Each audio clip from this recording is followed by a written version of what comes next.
Hello everyone, I'm Himanshu Asnani from Department of Mechanical Engineering. I'm here to present a lecture on the subject non-destructive evaluation and testing, subject code ME419. Unit 2, lecture number 9. Today's topic are radiographic testing, isotope decay rate, half-life, radiation energy, intensity and exposure, sources of attenuation. So I'll start with the lecture. Today's objective of the lecture is to provide students with the basic understanding of radiographic testing, isotope decay rate, half-life, radiation energy, intensity and exposure, sources of attenuation, and to know about radiation energy, intensity and exposure. And the outcome of today's lecture will be the students will have an understanding of radiographic testing, isotope decay rate and half-life, radiation energy, intensity, exposure, sources of attenuation. And students will understand these factors influencing radiation energy, intensity, and exposure. So let's start with isotope decay rate. See, isotope decay rate is a very important topic. So here it is also called as a half-life. So each isotope material decays at its own unique rate, which cannot be altered by any chemical or physical process. A useful measure of this rate is called as half-life of this radioactivity. You can see in the diagram on the right hand side. Half-life is defined as the time Half-life is defined as the time required for the activity of any particular radionuclide to decrease to one half of its initial value. Okay, you can others say that one half of the atoms have reverted to a more stable state material. Okay, now the half-lives of radioactive materials range from microsecond to billion of years. It depends from material to material what half-life can it have. Probably half-life we can define as the half-life is defined as the time required for the activity of any radioactive radionuclide to decrease to one half of its initial value. Or we can say that half-life of radioactive materials range from microseconds to billion of years. Normally, half-life of two widely used industrial isotopes are 74 days for radium-192 and 5.3 years for cobalt-60. We have given example of two different materials having one half-life in days, that is 74 days, and one half-life in years, that is 5.3 years, as an example. Okay, so half-life of any radionuclide, it depends from material to material. Okay, each material that is radioactive, okay, it will decay at its own unique rate. Okay, and it is independent of any chemical or physical process. Okay, that decaying is called as half-life of radioactive. Then in order to find out the remaining activity of a certain material with a known half-life value after a certain period of time, this formula can be used. Okay, the formula, this calculates the decay fraction or the remaining fraction of the initial activity, that is FD is equals to A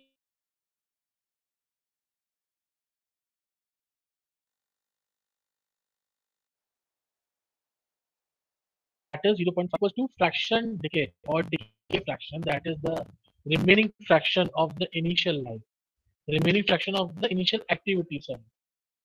And LH that you can see in the formula, half-life value, that it can be in hours, it can be in days, it can be in years, it depends. And small t is equals to elapsed time. It can be in hours, it can be days, it can be years. Okay, so from the formula you can find out the decay fraction, that is the remaining fraction of the initial activity. Okay, so this formula is helpful in solving the numericals, in finding out the decay fraction.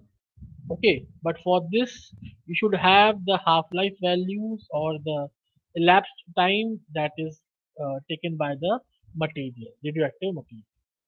Or alternatively, the equation can be solved to find the time required for activity to decay at to a certain level. I repeat, there is an equation that can solve. This equation can be solved to find out the time required for activity to decay to a certain level. That is T is equals to LH of log of FD upon log of 0.5. So you can have either of the equations, and that can be used in the numerical to find out the required value. Okay.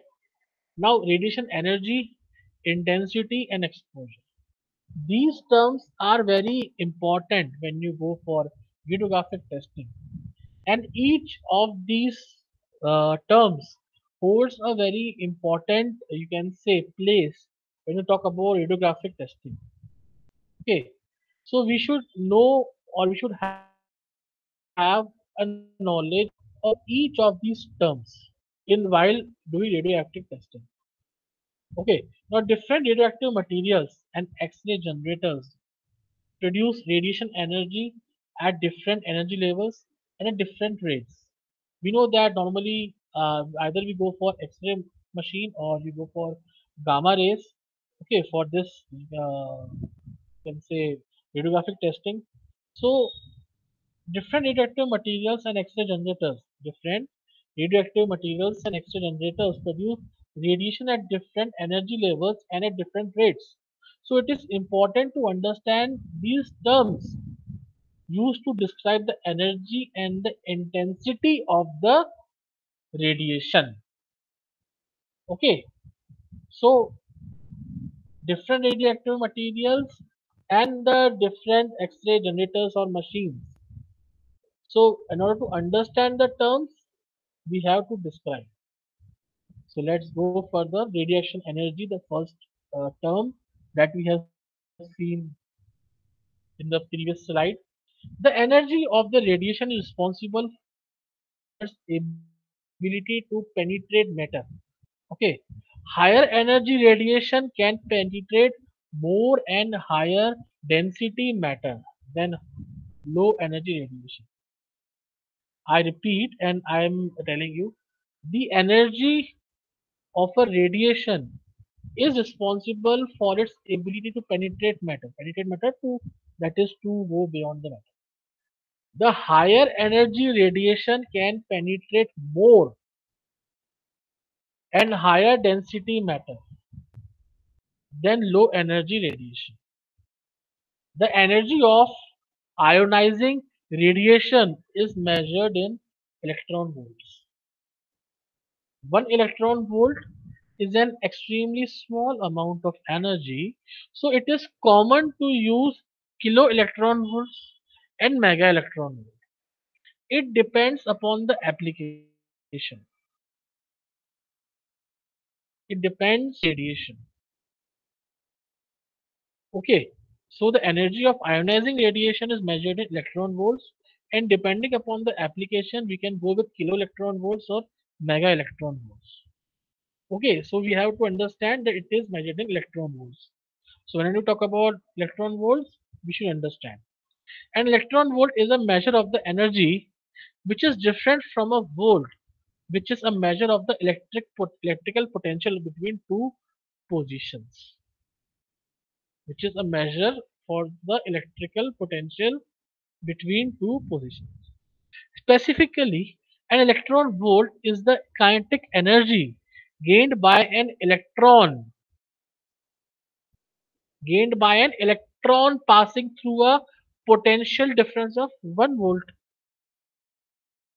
So X-ray generators have a control to adjust the radiation energy, that is in kilo electron volts. Okay, so we'll go further. The energy of a radioisotope characteristic of the atomic structure of the material. The energy of a radioisotope is a characteristic of the atomic structure of the material. Like, for example, iridium, iridium 192, for example, iridium 192 and cobalt 60, which are two of the more common industrial gamma ray sources. These isotopes, they emit radiation in two or three discrete wavelengths. Now cobalt 60, the material, one of the commonly used industrial gamma ray source, cobalt 60 will emit 1.17 and 1.33 mega electron volt gamma rays, and iridium 192 will emit 0.31, 0.47 and zero point 0.6 MeV gamma rays. So you can see that two examples they have taken, iridium 192 and cobalt 60, which are one of the most common gamma ray sources. These two different materials, they emit radiation in two or three discrete wavelengths. So in this way, they have different values. So it can be seen from these values that the energy of radiation coming from cobalt 60 is more than twice the energy of the radiation coming from iridium 192. Although they have, you can say, two wavelengths, and the iridium has three wavelengths, but still radiation coming from cobalt 60 is more. You can understand the difference. It has only two wavelengths, cobalt 60, and iridium has three wavelengths. Okay, two wavelengths of cobalt 60 and three wavelengths of iridium 192. But these values, that the energy of radiation coming from cobalt 60 is more than twice the energy of the radiation coming from iridium 192.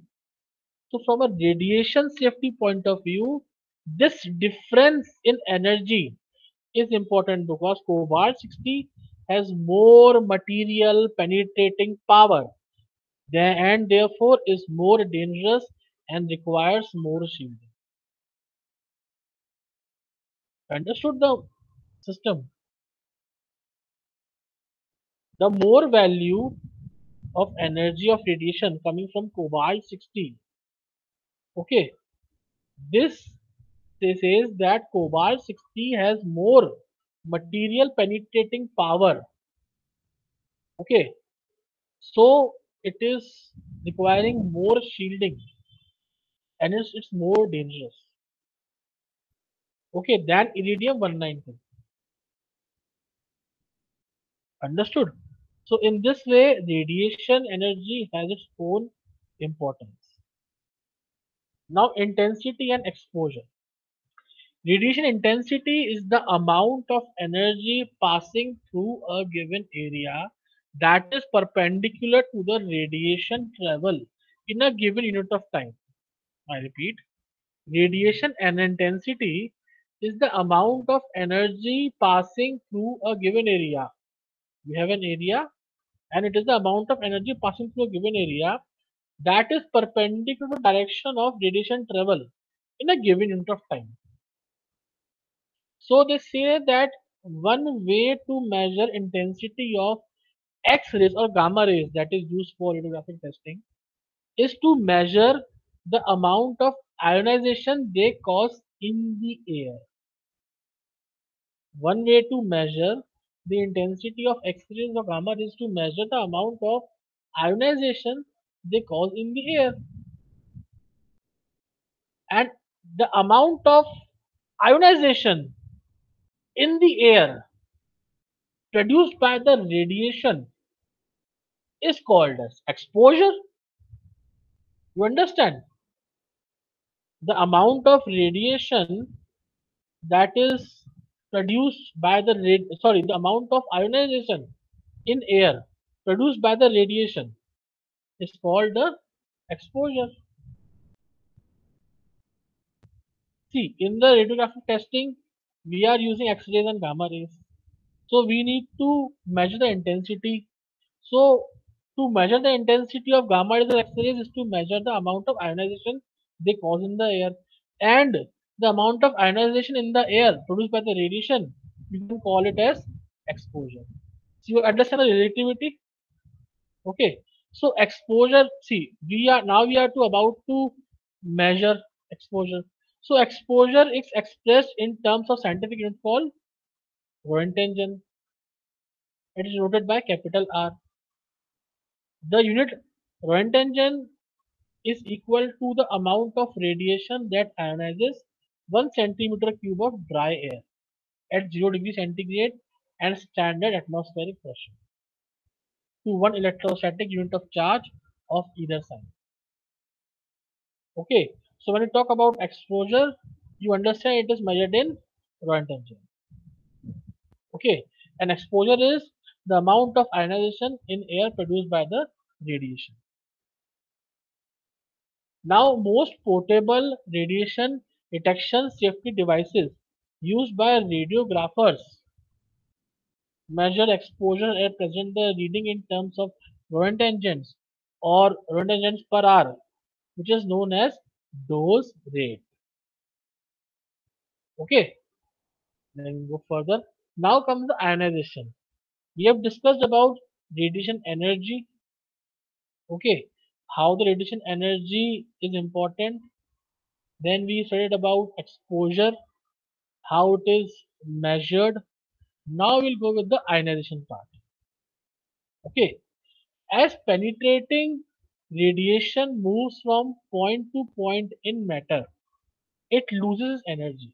As penetrating radiation moves from point to point in matter, it loses energy through various interactions with the atoms it encounters. Obviously, when it's something is passing from layer to layer, obviously it will lose some energy.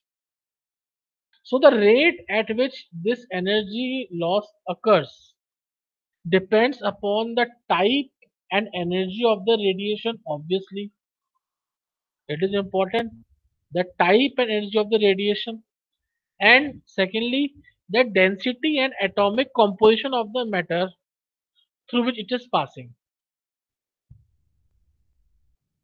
Which is passing, the type and energy of the radiation, and from where it is passing, the density and atomic composition of the matter through which it is passing. The rate of energy loss is depending upon that. Okay, I repeat once again, the rate at which this energy loss occurs depends upon the type and energy of the radiation. Okay, loss occurs and energy of the radiation and the density and atomic composition of the matter through which it is passing.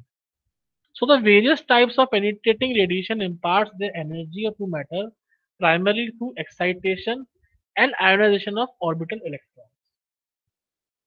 Okay, you can see in the diagram on the right hand side, it is showing the penetrating power of the radiation. They have shown three kinds of rays, that alpha, beta, and gamma.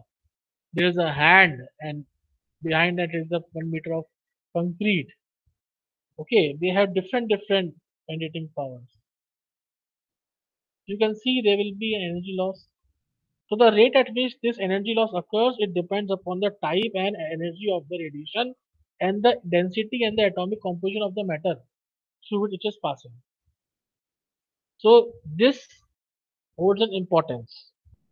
The term excitation in all this discussion is used to describe an interaction where electrons acquire energy from a passing charged particle but are not removed completely from their atom.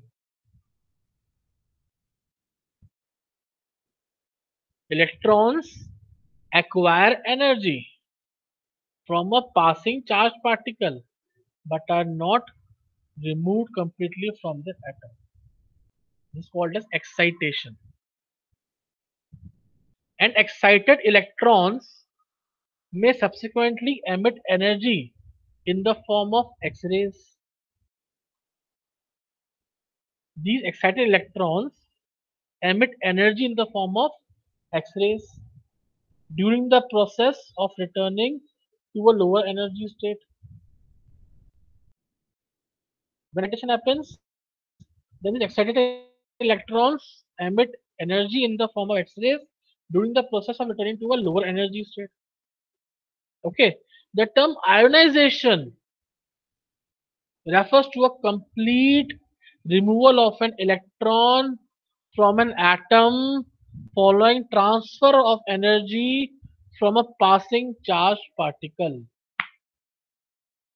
I repeat once again, this ionization refers to a complete removal of electron from an atom following the transfer of energy from a passing particle. Because of their double charge and relatively slow velocity, alpha particles have a relatively short range in matter. Beta particles have generally a greater range than alpha. Okay, you can see in the diagram. Okay, and since they have no charge, gamma rays and X rays as compared to alpha and beta proceeds through matter until there is a chance of interaction with the particle. If the particle during, you can say, proceeding, if the particle is an electron, it may receive enough energy to be ionized. If the particle is an electron, it may receive enough energy to be ionized, whereupon it causes further ionization by direct interaction with other electrons also. So, as a result, X rays and gamma rays, this red rays that is showing in the diagram, can cause liberation of electrons deep inside a medium. You can see from the diagram. As a result, a given gamma or X-ray has a definite probability of passing through any medium of any depth. Okay, so this is how you understand the importance of ionization. So for now, we have studied about radiation energy, exposure, ionization. Okay, then we'll go further. Newton's inverse square law. So every topic has its own importance. Okay, we should be aware of these three terms known as radiation energy, exposure, and ionization. And I have explained all these terms with the help of diagrams also. So you should understand the importance of half-life, understand the importance of radiation energy, understand the importance of exposure and how it is measured in Roentgen, understand the importance of ionization. Okay, and the difference between intensity of alpha, beta, and gamma. Okay, alpha, beta, and gamma is I showed in the diagram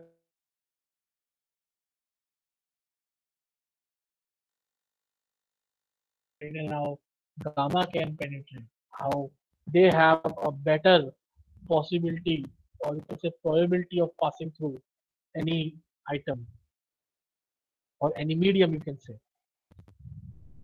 Okay, any medium, any item you can say. So Newton's inverse square law. See, this topic is also very important.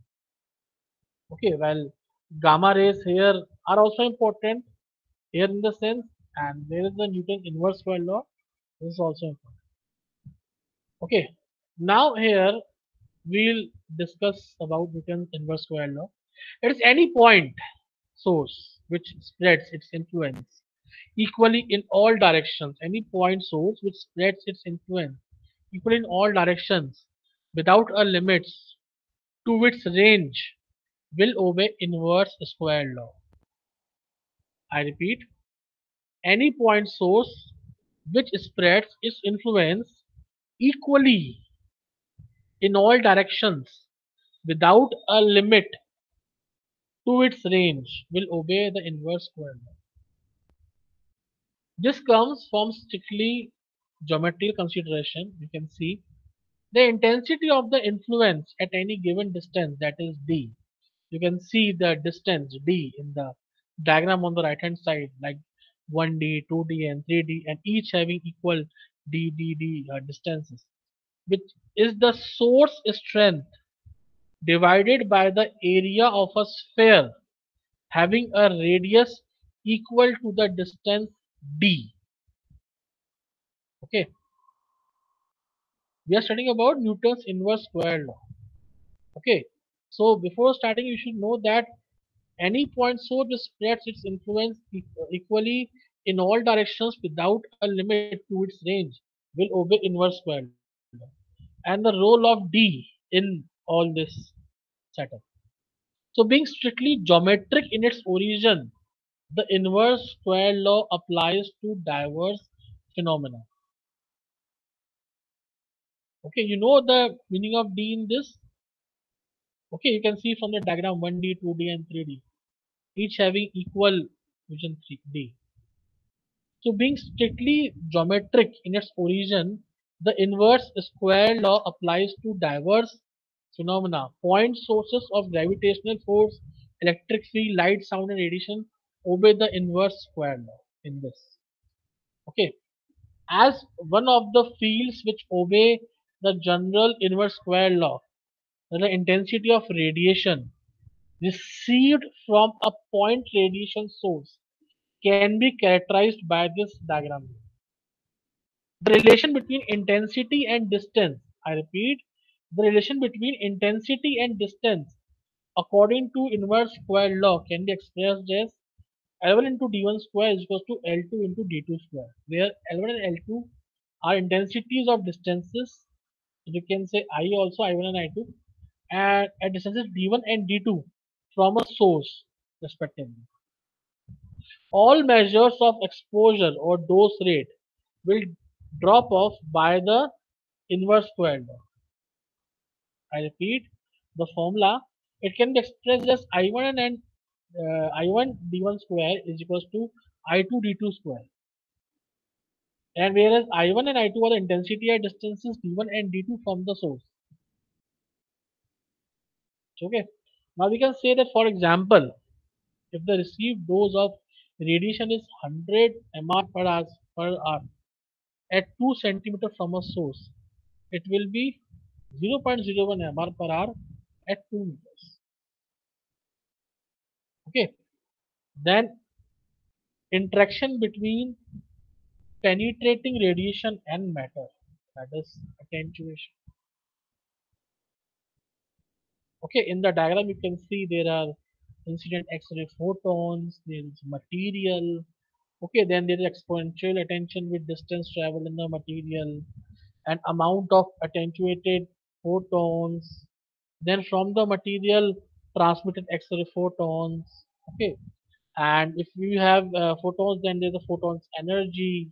Okay, and if you have a material, then there is a thickness of material, there is a density of the material, there is atomic number. So all these are important when you study interaction between penetrating radiation and matter. That is called attention. So when X-rays or gamma rays are directed into an object, some of the photons they interact with the particles of the matter and their energy can be absorbed or scattered. When X-rays or gamma rays are directed into an object, some of the photons interact with the particles of the matter and their energy can be absorbed or scattered. This absorption of energy and scattering is called as attenuation. I repeat once again. When X-rays or gamma rays are directed into an object, some of the photons interact with the uh, particles of the matter and their energy can be absorbed or scattered. This absorption or scattering is called as attenuation. Other photons they travel completely through the object without interacting with any of the material's particles. But when absorption and scattering happens, it is called as attenuation. whereas other photons, they travel completely through the objects without interacting with any of the material particles. So the number of photons that has been transmitted, the number of photons that has been transmitted through the material, it depends upon, as shown in the diagram also, thickness of the material, density, and atomic number of the material. One more thing, the energy of the individual photons. Okay, I repeat once again, the number of photons that has been transmitted through a material, it depends on, as you can see in the diagram also, thickness, density, atomic number of the material, and energy of the individual photons. Okay, now even when they have same energy, photons travel different distances within a material simply based on the probability of their encounter with one or more of the particles of the matter and the type of encounters that occur. See, the basic, you can say, thing what? The number of photons transmitted through a material depends upon the thickness, density, and atomic number of the photons. In addition to that, even when they have the same energy, these photons travel different distances. You can see here, travel different distances within a material simply based on the probability of the encounter with one or more of the particles of the matter, with based on the probability of the encounter with one or more of the particles of the matter and the type of encounter that occurs. You can see in the diagram there they are having layer which is shown as each 1 centimeter of material, and then number of photons interacting with each layer. So it is showing 100, then 90, then 81, then 73 photon, then 65, then 59, 53, 47, 43, 38. Okay, so in the initial it is written incident intensity of 1000 photons. Okay, then transmitted photons at the end. So you can see that as the thickness increases, the transmitted photons, they get somehow decreased. From the graph you can see there is a graph showing between transmitted photons and thickness. So when the thickness is less, you sense that transmitted photons number is high. But as soon as the thickness is increasing, as you can see in the diagram above and below, so after about 10 layers, you can see that how the transmitted photons are decreased. Okay, so since the probability of an encounter increases with the distance traveled, okay, the number of photons reaching a specific point within the matter decreases exponentially with the distance traveled. So if 1000 photons as shown in the diagram are aimed at 10 1 centimeter layers of material, and there is a 10% chance of photon being attenuated in this layer, then there will be 100 photons attenuated. Okay, then this leaves 900 photons to travel into the next layer where 10% of these photons will be attenuated. So by continuing this progression, the exponential shape of the curve becomes apparent. So the formula that describes the curve is I is equals to I naught E is to the power exponential is to the power minus U, where I naught is initial unattenuated intensity, mu is linear attenuation coefficient per unit distance, and x is the distance traveled to the matter. Okay, this is simple, and you should this formula may be useful in solving the numerical. Then linear and mass attenuation in coefficients. The linear attenuation coefficient, that is mu, describes the fraction of a beam of X-rays or gamma rays that is absorbed or scattered per unit thickness of the absorber. It is 10% per centimeter thickness for the previous, as given in the previous example. I repeat, for this, the linear attenuation coefficient mu describes the fraction of a beam of X-rays or gamma rays that we use in the radiographic testing that is absorbed or scattered per unit thickness of the absorber. So using the transmitted intensity equation above, linear attenuation coefficients can be used to make a number of calculations. These include the intensity of the energy transmitted through a material when the incident X-ray intensity, the material and the material thickness are known. I repeat once again, the intensity, try to listen and then understand the factors. The intensity of the energy transmitted through the medium, the intensity of the energy transmitted through the material when the incident X-ray intensity, the material and the material thickness are known. Okay. Secondly, the intensity of the incident when the transmitted X-ray intensity, material and the material thickness are known. Okay. We have to include these kind of things. The thickness of the material when the incident and the transmitted intensity and the material are known.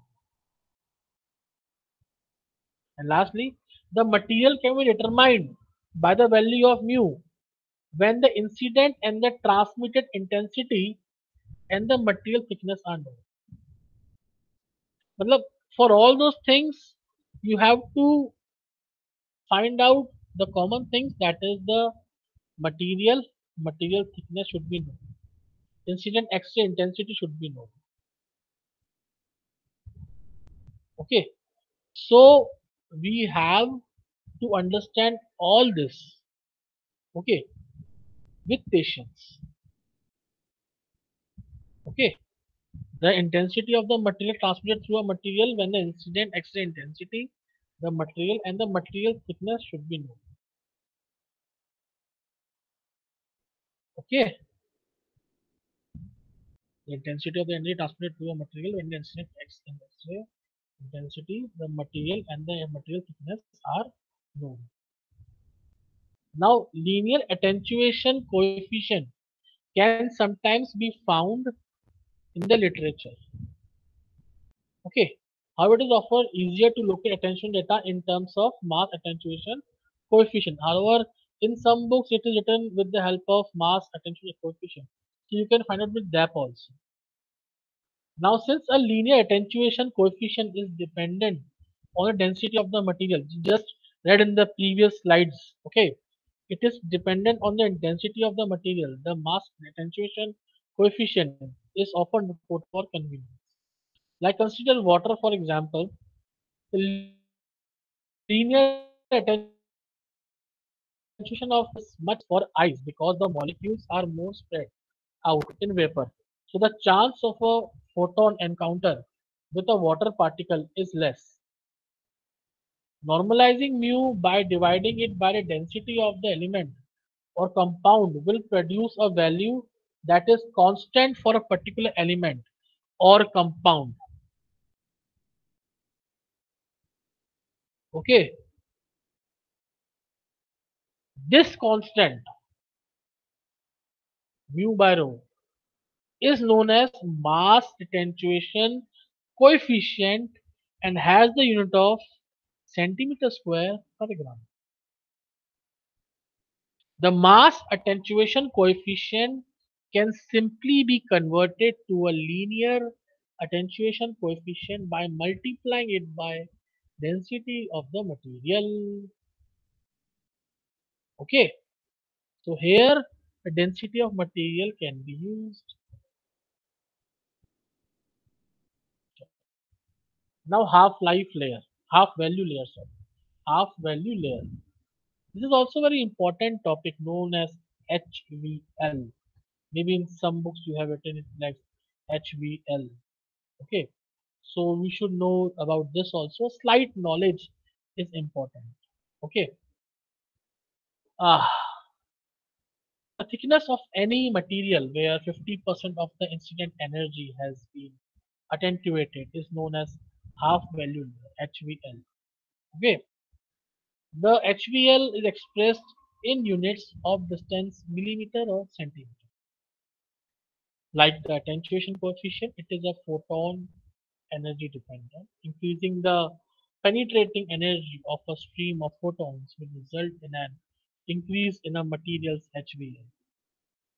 The HVL is inversely proportional to the attenuation coefficient. If an incident energy of 1 and a transmitted energy of zero point 0.5 are plugged into the intensity attenuation equation introduced earlier, so solving it for x will correspond to the layer give 0.5 equals to 1 e is sorry 1 exponential minus mu into x, which gives HVL is equals to 0.693 upon mu.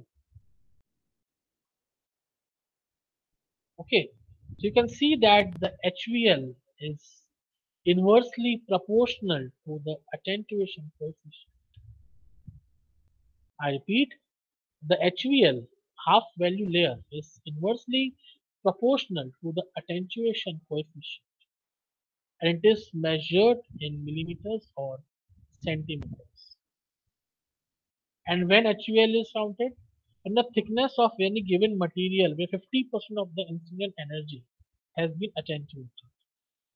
I repeat about HVL, the thickness of any material where 50% of the incident energy has been attenuated. It is known as half value layer, and it is inversely proportional to the attenuation coefficient expressed in the units of distance millimeter or centimeter. You can see the HVL. It is oftenly used in the radiography simply because it is easier to remember values and perform simple calculations. Okay, you can see in the diagram there is an instant energy showing 100%. Okay, and you have half value layers. Okay, so you can see that the how it is simply calculating from 50% to 25%, then 12.5%, then 6.2%, then 3.1%, then 1.6%, then 0.8%. And there are half value layers till 7 from 1, 2, 3, 4, 5, 6, 7. So there is a percentage transmitted energy and there is half value layers. So the half value layers is often described in radiography simply because it is easier to remember values and perform simple calculations. In a shielding calculation such as it is shown in the diagram, it can be seen that if the thickness of one HVL is known, it is possible to determine how much material is needed to reduce the intensity to less than 1%. Okay, it is easier to reduce, it is easier to determine how much material is needed to reduce the intensity to less than 1%. You can see how it has used 7 layers, okay, and reduce the intensity to 1%, less than 1%. Sorry. Okay, if the thickness of one HVL is known, we know it is 50%. Then it is possible to quickly determine how much material is needed to reduce the intensity to less than 1%. So in this way, HVL is helpful. So in order to calculate the ratio of intensity attenuation or reduction resulting from from passing through a certain thickness of material for which HVL is known, the following equation can be used. Like R1 is equals to, that is the intensity reduction ratio is equals to I upon I naught. That is 0.5 to the power thickness upon HPL. I repeat for this for once again for you. It will understanding, the better understanding for you. In order to calculate the ratio of intensity attenuation or reduction resulting from passing through a certain thickness of a material for which the HVL is known, the equation will be R1 is equals to I upon I naught. R1 is equals to I upon I naught. That is 0.5 this is our thickness upon HVL. That is equals to 0.5 this is the power thickness upon HVL. R1 is intensity reduction ratio. And if you want to go finding the thickness, like the equation for salt to find out the material thickness required for reducing the intensity to a certain level, you can go thickness is equals to HVL into logarithm of R1 upon logarithm of 0.5. So it depends. It depends. Okay. Now let's go with the other. Then approximate HVL for various materials when radiation is from gamma ray source. So they have a certain, you can say, data base with them of half value layer in millimeters of certain materials like concrete, steel, lead, tungsten, uranium. Okay, then if you say that, okay, if you have a source of iridium 192, then what is the value of concrete? That is 44.5. Then for steel it's 12.7. For lead it is 4.8. For tungsten it is 3.3. For uranium it is 2.8. Okay, so you have a certain values with you. If you go with cobalt 60, you have 60.5, 21.6 for steel, then for lead 12.5, for tungsten 7.9, for uranium 6.9. So there are half value layers values available for different sources, that is radium and cobalt in different materials. Okay, uh, and for you can say different voltages in different material also you have different values available with you. So I think I should go with the MCQ now because it is very important for you to understand. Now in general, it is the method of inspecting materials for hidden flaws by using the ability of short wavelength electromagnetic radiation from high energy photons to penetrate various materials. What it is called? It's called radiographic testing. Okay, then we go further. Okay, 1 minute.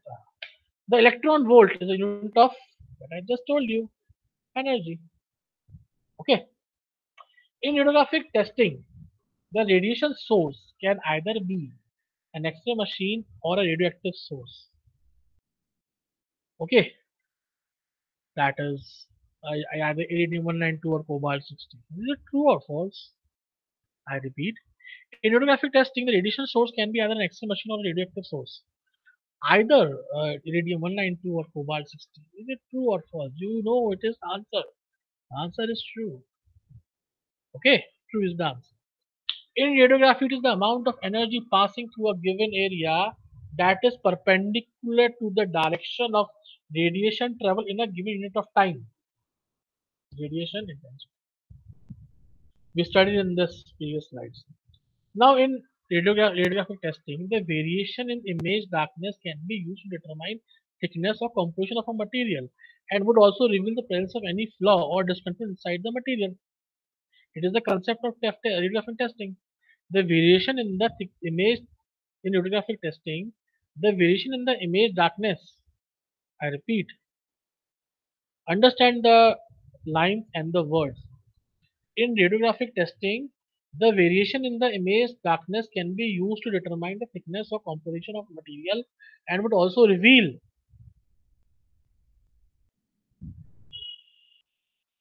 composition of material and would also reveal the presence of any flaw or discontinuities inside the material. Is it true or false? Reveal the presence of any flaw or discontinuity inside the material. It is true. In radiography, one way to measure the intensity of X-ray or gamma rays is to measure the amount of ionization they cause in the air. I just told you in the previous slides this kind of diagram that measure intensity of X-rays, gamma is to measure the amount of ionization they cause in the air. In radiography, the amount of ionization in the air produced by the radiation is called exposure. X-rays and gamma rays are not detected by human senses. Is it true or false? In radiography, exposure is measured in terms of scientific unit called as raw intensity. In radiography testing, the test part is placed between the dash and the film. It can be called as radiation source. So for now, these are the references that you can see, that you can refer if you want to study more about these topics. We have tried to discuss as much as possible regarding the today's lecture, and you have to understand that every term is important. We have studied formulas also in this lecture that can be used in the numericals if possible. So we should understand that uh, the concept should be known to you. If the concept is known, then formulas will be learned automatically by you, and then you will automatically be you can automatically be able to solve the numericals. So thank you all for now.